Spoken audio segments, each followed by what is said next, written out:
TikTok mobile app పై supreme court కీలక వ్యాఖ్యలు చేసింది. టిక్టాక్ యాప్ బ్యాన్ విషయంలో మద్రాస్ హైకోర్టుకు ఆదేశాలు జారీ చేసింది.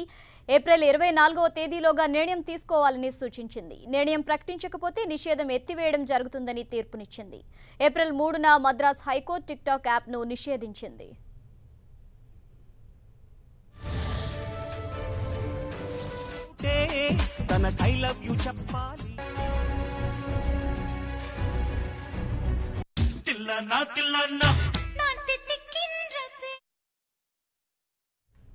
రైట్, ఇదే విషయానికి సంబంధించి మరింత సమాచారం మా ప్రతినిధి కృష్ణ చైతన్య అందిస్తారు. Krishna Chaitanya, TikTok app ban విషయంలో సుప్రీంకోర్టు కీలక వ్యాఖ్యలు చేసినట్లుగా తెలుస్తోంది. అప్డేట్స్ ఏంటి? సుప్రీంకోర్టు ఈ రోజు విచారణలో భాగంగా టిక్ టాక్ యాప్ గురించి కొన్ని కీలక వ్యాఖ్యలు చేసింది. ప్రధానంగా ఏదైతే ఏప్రిల్ 3వ తారీఖున మద్రాస్ హైకోర్టు ఏదైతే టిక్ టాక్ పైన తాత్కాలిక నిషేధాన్ని విధించిందో ఆ నిషేధాన్ని కూడా సవాల్ చేస్తూ టిక్ టాక్ యాజమాన్యం సుప్రీంకోర్టును ఆశ్రయించిన విషయం తెలిసిందే.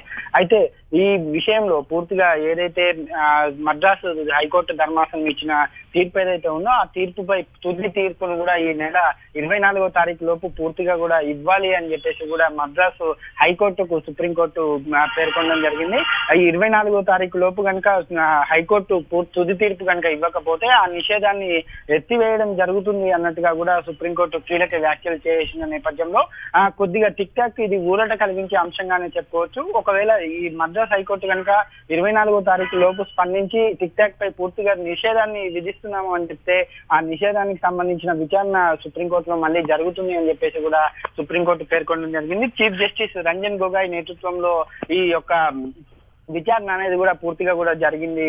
ఝాన్సీ, దాదాపుగా అంటే ఏదైతే ఇప్పటికే టిక్ టాక్ కు సంబంధించి గూగుల్ ప్లే స్టోర్ అలాగే యాపిల్ స్టోర్ లో కూడా ఇది తొలగించాలని చెప్పేసి కేంద్ర ఐటీ మంత్రిత్వ శాఖ ఇప్పటికే వారిని కోరిన నేపథ్యంలో వారు కూడా తీసివేశారు. ఇప్పుడు ఈ డౌన్లోడ్స్ అనేవి కూడా టిక్ టాక్ డౌన్లోడ్స్ అనేవి కూడా భారతదేశంలో ఆగిపోయాయి. కానీ ఇప్పుడు ఆ తీర్పును కూడా సవాల్ చేస్తూ సుప్రీంకోర్టు ఆశ్రయించిన నేపథ్యంలో ఈ నెల 24వ తారీఖున టిక్ టాక్ యాప్ గురించి మద్రాస్ హైకోర్టు ఇచ్చే తీర్పే చాలా కీలకం కానుంది. Right, thank you Krishna Chaitanya.